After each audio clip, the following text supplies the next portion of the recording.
네, 앞서 보도해드린 대로 검찰이 최시중 전 방송통신위원장의 파이시티 인허가 비리과 관련해서 조사를 벌였습니다. 검찰이 최 전 위원장에게는 특가법상 알선 수재 혐의를 적용해서 사전 영장을 청구했습니다.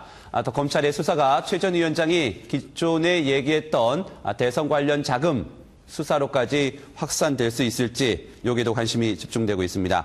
관련 내용을 좀 짚어보도록 하겠습니다. 김경진 변호사, 전 광주지방검찰청 부장검사 나오셨습니다. 안녕하십니까? 예, 안녕하십니까? 변호사님, 우선 지금 검찰이 구속영장을 청구한 게 알선수재로 지금 청구를 하지 않았습니까? 예, 그렇습니다. 그렇다면 어떤 내용입니까? 이 이제 알선수재라고 하는 죄목이 그 공무원에게 어떠한 공무원이 하는 일에 대해서 뭔가 청탁을 한다. 그런 명목으로 돈을 받았을 때 알선수재죄가 성립을 하는데요. 이제 최시중 전 위원장 같은 경우는 본인이 어쨌든 민간인 신분이기는 했지만 네. 그 공무원이 처리하고 있는 업무, 즉 이제 서울시청이라든지 또는 금융감독위원장 또는 민정수석이 처리하고 있는 업무에 대해서 뭔가 부탁을 한다는 명목으로 수십 차례에 걸쳐서 5억 원 정도의 돈을 받은 혐의, 이 혐의를 가지고 알선수재죄로 영장이 청구가 된 겁니다. 그러니까 어떻게 보면 본인이 갖고 있는 위치를 이용해서 파이시티 인허가 관련해서 어떤 청탁을 받았다. 예. 이렇게 봐야 되는 것 아니겠습니까? 예, 그러면 그렇습니다. 청탁을 했던 사람들, 예. 당시에 보면은 지금 권혁세 금감원장 얘기도 나오고요. 예. 민정수석이었던 권재진 전 지금 법무장관 예. 얘기도 나옵니다. 예. 그러면은 전화를 건 사람만 처벌받습니까? 받은 사람도 처벌받습니까? 전화를 받은 사람은 이제 거기에 따라서 부정하게 업무 처리를 했다면 이제 직무유기라든지 뭔가 그 불법한 행위를 한 자체로 처벌을 받지만 네. 기본적으로는 전화를 걸고 돈을 받은 사람, 이 사람이 알선수재죄로 처벌을 받는 거고요. 네. 전화를 받는 거야 뭐 받을 수 있지 않겠습니까? 예. 근데 받은 이후에 본인이 부정한 불법적인 처신을 했을 경우에만 처벌을 받습니다. 그러면은 지금 최시중 위원장에 대해서 검찰이 수사라는 것은 알선수재다. 예. 이 알선수재 혐의는 지금 어떻게 처벌을 받고 있습니까? 알선수재는 지금 특정범죄가중처벌법에 이제 규정이 되어 있는 범죄인데요. 5년 이하의 징역이나 1,000만 원 이하의 벌금에 처한다 이렇게 되어 있습니다. 네. 지금 5년 이하의 징역이나 1,000만 원 이하의 벌금. 예. 근데 지금 구속영장을 지금 검찰이 청구를 한 상태이지 않습니까? 예. 아직까지 이제 적부심은 이루어지지 않았는데 예. 구속될 가능성도 있습니까? 상당히 높다고 봐야죠. 아하. 우선 이제 그 이유가 첫 번째는 대통령의 측근으로서 수년 동안 사회적 영향력이 굉장히 막강했던 사람이고, 예. 그래서 이제 굉장히 높은 도덕적 처신 기준이 필요한데 거기에 따라 처신을 하지 않았고, 두 번째는 영장에 적시된 금액이 받았다고 하는 금액이 최소 5억이고 많게는 한 20억 정도까지 되리라고 지금 추정되고 있는데, 네. 사실 5억만 해도 서민들 입장에서는 꿈과 같은 돈입니다. 집이죠, 집. 그렇습니다. 그래서 그렇게 집이 큰 돈을 네. 받았다고 하는 것이고, 세 번째는 청탁의 근본 원인이 됐던 이 파이시티 사업이라고 하는 것이 기본 사업 경비만 2조 5천억 정도가 들어가는 사업이고, 네. 거기서 뭐 정상적인 이익이 남으면 5천억 내지 1조 정도의 수익이 남는 사업이기 때문에 굉장히 큰 사업에 관련된 거액의 돈이 청탁으로 오고 갔다. 네. 그렇다면 당연히 구속될 수밖에 없지 않겠습니까? 2조 5천억 원의 사업. 예. 5천억 원의 수익이 예상되는 예. 사업. 이와 관련해서 이제 파이시티 인허가 관련. 그 당시에 보면은 그게 서울시에서가 봤을 때 당시 이명박 대통령이 시장이었던 시절로 봐야 되나요? 예, 그렇습니다. 아하. 그러니까 이제 최초의 이 파이시티 사업이라고 하는 것이 네. 이 화물자동차 주차장입니다. 예. 네, 화물자동차 주차장 부지에다가 이 40층 규모의 건물, 빌딩 2개를 짓고 이것을 이제 오피스텔이라든지 여러 가지 상업용지로 개발하고자 하는 이 계획인데, 네. 이 화물자동차 부지를 사실은 상업용지로 전용하는 것 자체가 예. 이 굉장히 좀 복잡합니다. 이제 교통 영향이라든지 뭐 이런 부분도 있기 때문에. 네. 그래서 서울시에서는 사실은 이거를 이 도시계획을 변경하는 부분에 대해서 굉장히 좀 예민하고 심도 깊은 조사를 거쳐서 했어야 되는데, 이명박 대통령께서 서울시장을 퇴임하기 50일 전에 이 급하게. 도시계획을 변경을 해줍니다. 예. 그리고 이제 도시계획심의위원회 자문을 얻기는 했는데, 도시계획심의위원회 내부에서도 상당수의 위원들이 이견을 제기하고 이거 섣불리 할 일 아니다. 몇 달 동안에 2번 심의회의 열고 나서 이거 허가해 줄 사항 아니다. 네. 좀 긴 시간을 두고 해서 해야 된다. 이런 반대가 있었음에도 불구하고 예. 어떤 이유에서인지 모르겠지만 시장 퇴임 50일 전에 이 도시계획 변경이 있었다. 아하. 이게 상당히 좀 의문이 되고. 예. 50일, 그러니까 퇴임 50일 전에 2조 5천억 원이 들어가는 사업에 대해서 좀 급하게 좀 허가를 내준 것 아닌가. 그리고 또 서울시 계획위원회에서 일부 의원들이 반대를 했는데도 불구하고 좀 어떤 청탁성으로 인해서 허가가 난 것이 아닌가. 예. 이런 부분에 대해서도 좀 검찰이 좀 조사를 해봐야 될 것 같고요. 예, 그렇습니다. 지금 관심사는 최시중 위원장이 이 돈을 처음에 대선 자금과 관련된다고 볼 수 있는 여론조사 비용으로 캠프에서 썼다고 그랬습니다. 예. 근데 지금은 잠깐 좀 뉘앙스를 바꾸고 있어요. 예.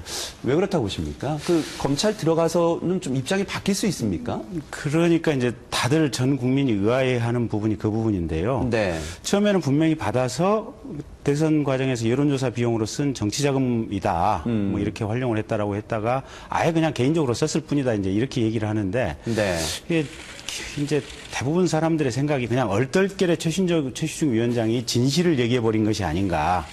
그래서 진실을 얘기하고 나니까 사회적으로 이제 2007년도 이명박 캠프의 대선 자금 수사 여부가 논란이 되고 사회적 파급 효과가 워낙 커지니까 네. 이것을 그냥 개인적인 어떤 비리로 축소해 가려고 하는 것이 아닌가라는 생각이 들긴 한데요. 네. 어쨌든 이번 이제 구속영장에 정치자금 부분이 빠져 있기는 하지만 검찰이 이 최시중 위원장이 받은 돈의 최종적인 사용처에 대해서는 수사를 안 할 방법이 없습니다. 그렇다면 수사를 하다 보면 원래 최시중 위원장이 처음에 말했던 대로 정치자금으로 썼는지 네. 아니면 정말 개인적으로 그냥 착복을 했는지 이 부분에 대해서 검찰이 조사를 하게 되면 밝혀질 것이라고 생각이 됩니다. 지금 변호사님께서도 이제 부장검사까지 하셨기 때문에 이렇게 수사를 많이 해보셨지 않습니까? 예. 근데 이렇게 이런 사건에 대해서 정치와 관련된 사건에서 누군가 들어오거나 들어오기 전에 많은 준비를 하지 않습니까? 예. 근데 준비를 하는데 우리가 일반적으로 좀 그래요. 검찰이 그림을 그려놨다고 그래요. 예. 그러니까 어떻게 죄를 지었는지에 대해서 그림을 그려놓고 누군가에 의해서 좀 수사를 더하고 이런 그림 밑바탕을 그려놨다고 하는데 예. 이번에 검찰도 대선 자금과 관련된 그림보다는 말씀하신 것처럼 지금 계속 얘기했지만 알선 수재, 그러니까 정치 자금이 아닌 알선 수재와 관련해서 그림을 그려놓고 예. 정치 자금 그림은 안 그려놓고 수사를 안 하는 게 아닌가. 예. 좀 미리 그려놓은 그림에 의한 수사가 아닌가라는 의구심을 가질 수밖에 없는데 예. 어떻게 보십니까? 근데 그림을 그렸는지 안 그렸는지는 아하. 저도 이제 뭐라고 얘기는 못 이제 말할 위치는 아닌 것 같고요. 다만 분명한 것은 검찰이 최초에 이제 최시중 위원장이 돈을 받은 혐의에 대해서 수사를 하려고 했었는데 네. 중간에 돌출적으로 최시중 위원장이 이 받은 돈을 정치자금에 사용했다라는 진술을 해버리니까 네. 그러면 정치자금 부분에 대해서까지 그러면 어느 정도 수사를 해야 되는가라는 고민을 하고 있던 차에 정식으로 검찰이 최시중 위원장을 소환하니까 최시중 위원장이 이번에는 검찰에 들어와서 사실은 정치자금으로 쓴 게 아니고 그냥 개인적으로 쓴 것이다. 예. 이렇게 말을 바꾸는 형편이기 때문에 검찰로서는 참 상황이 난감하다. 그렇죠. 왜냐하면 대외적으로 다 정치자금으로 썼다고 일단 공표를 됐다가 검찰에 들어가고 나서 입장이 바뀌었다라는 게 예. 검찰하고 짜맞추기 아닌가라는 의구심을 가질 수밖에 없잖아요. 예.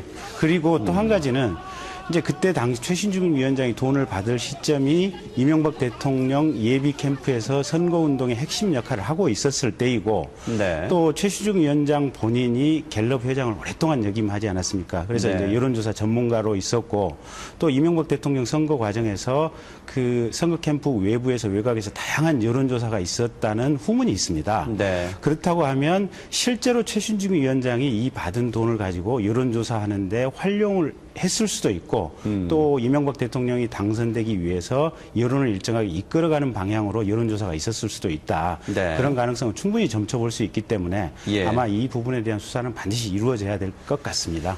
예. 근데 이제 이 최시중 위원장에 대한 수사가 이제 진행이 되고 구속될 가능성이 높아지고 있는 가운데 이제 많은 언론 보도가 분석을 하는데 최시중 위원장에서 이제 박영준 차관으로 넘어간다. 예. 라는 얘기를 많이 하고 있습니다. 예. 지금 최시중 위원장은 뭐 드러난 것은 지금 알려진 것은 5억 아니면 본인이 1억 얘기를 하지만 예. 박영준 전 차관은 10억 얘기가 나와요. 예. 여기 파이시티와 관련해서. 예. 박영준 전 차관과 관련된 수사는 어떻게 진행이 될 것으로 봅니까? 아마 이제 검찰에서도 지금부터 수사는 이제 박 전 차관을 대상으로 열심히 수사하겠다 이제 이런 의지를 피력하고 있는 것으로 보이는데요. 네. 적용되는 혐의는 이제 크게 세 가지인 것 같습니다. 말씀하신 대로 10억 원을 수수했는지 여부, 집을 사는데 필요한 자금. 그다음에 이제 두 번째로는 매달 1, 2천만 원의 돈을 정기적으로 상납받았는지 여부.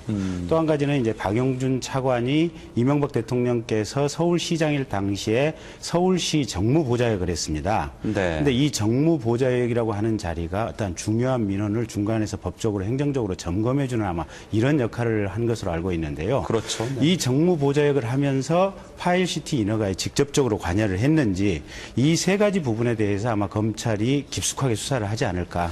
박영준 전 차관이 이제 본인의 오랜 친구이기도 하지만 정치권 보좌관을 하면서 같이 있었던 사람 분에게 전화를 걸었다는 거는 지금 드러난 것 아니겠습니까? 예, 그렇습니다. 전화를 걸었다라는 거. 예. 지금 그 서울시에 있는 예. 분한테.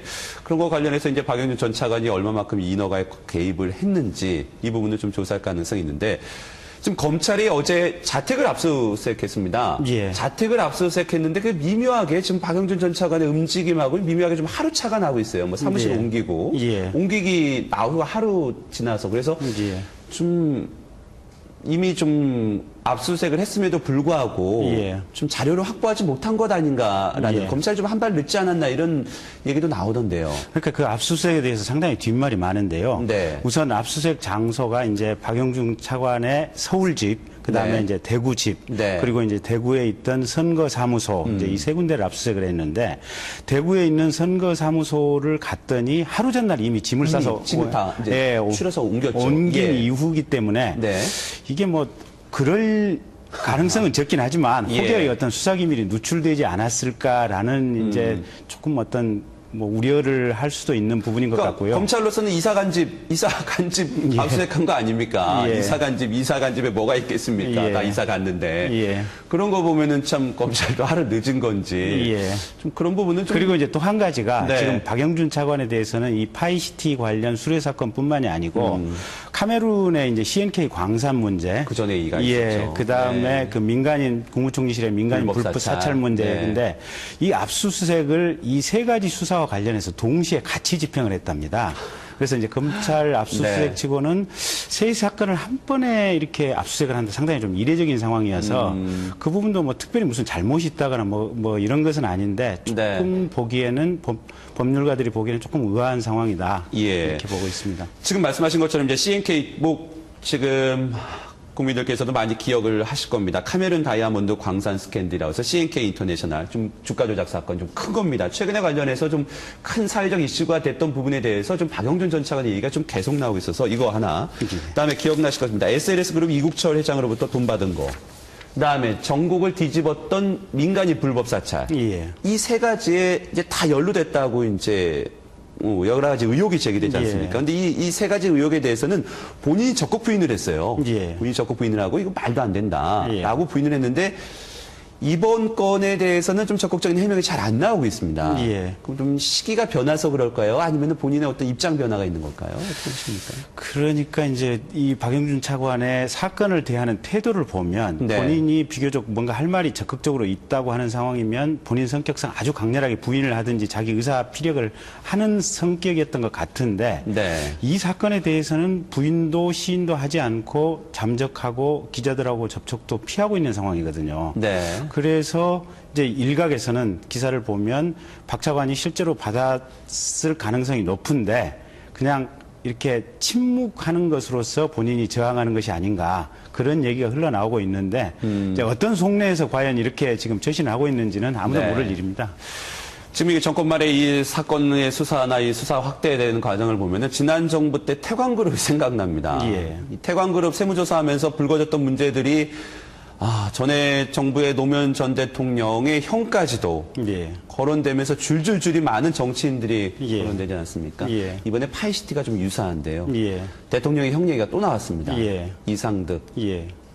의원. 이상득 의원은 또 어떤 연루입니까?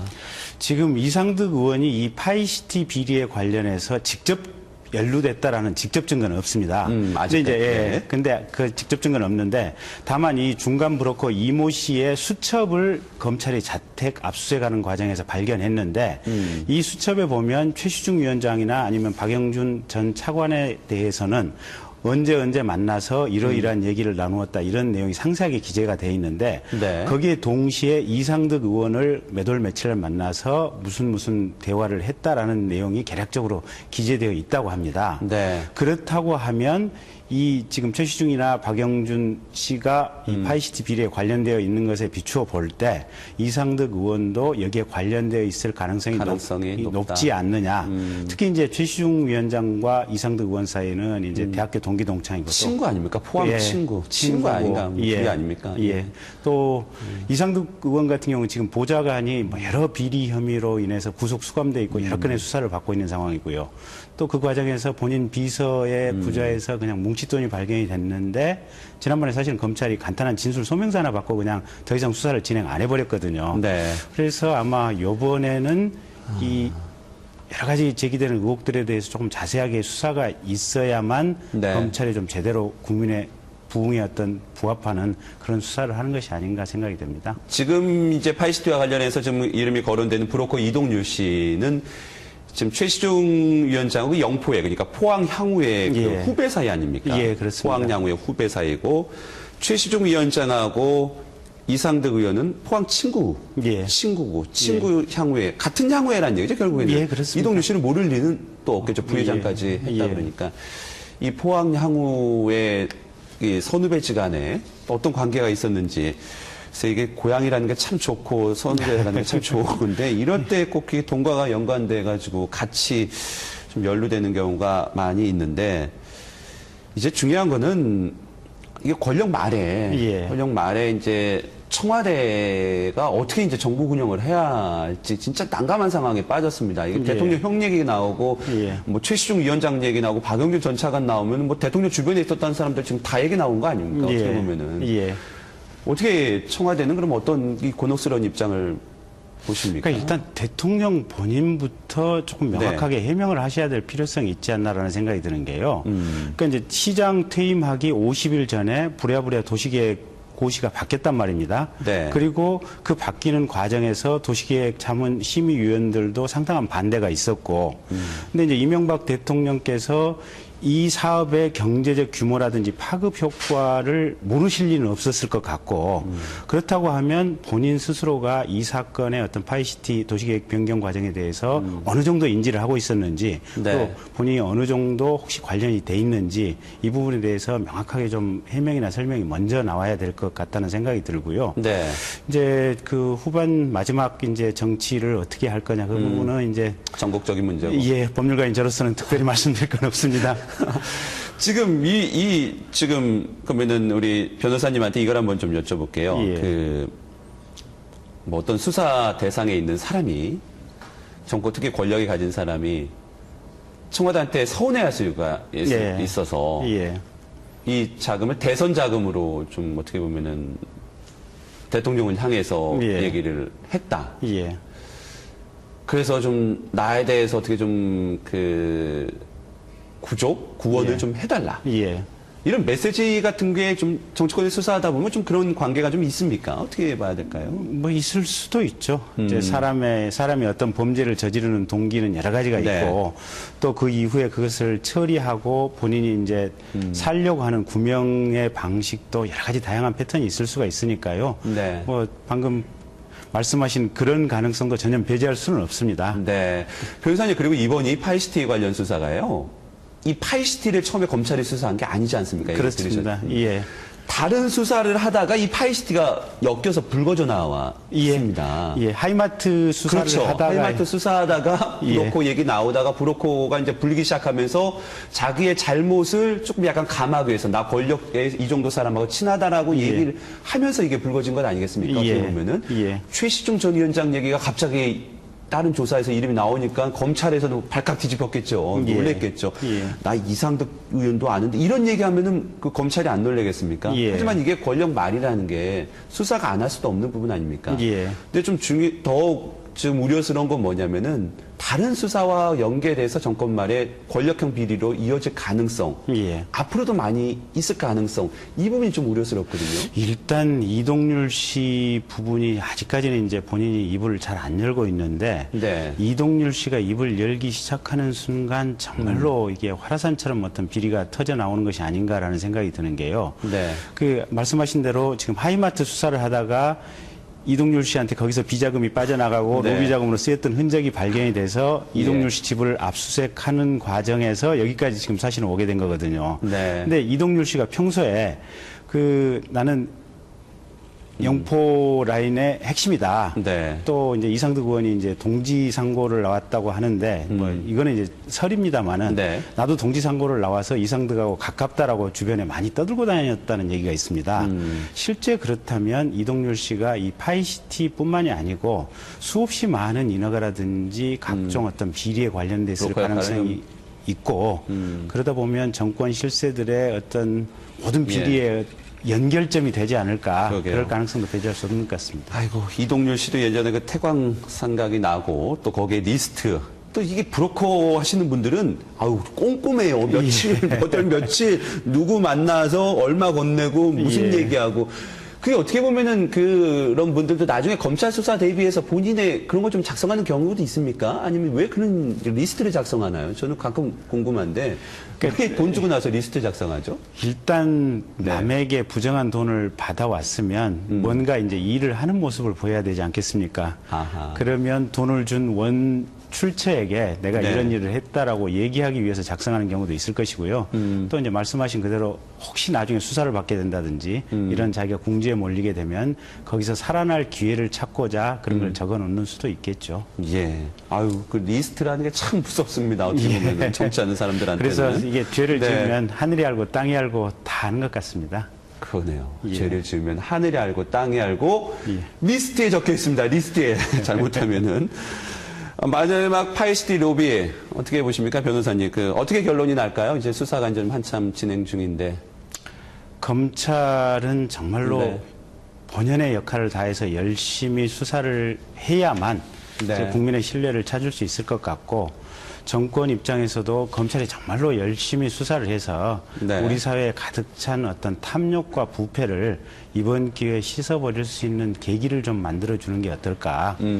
그리고 본인들 주변 집단이 잘못했고 본인들 주변에서 어떤 징역을 가게 되고 희생이 있다고 하지만 네. 언젠가는 이런 부패와 정치의 어떤 연결고리를 단절해야 되지 않겠습니까? 그럼요. 예. 네. 이번이 그 기회가 될 수도 있습니다. 검찰을 바라보는 국민들의 시선.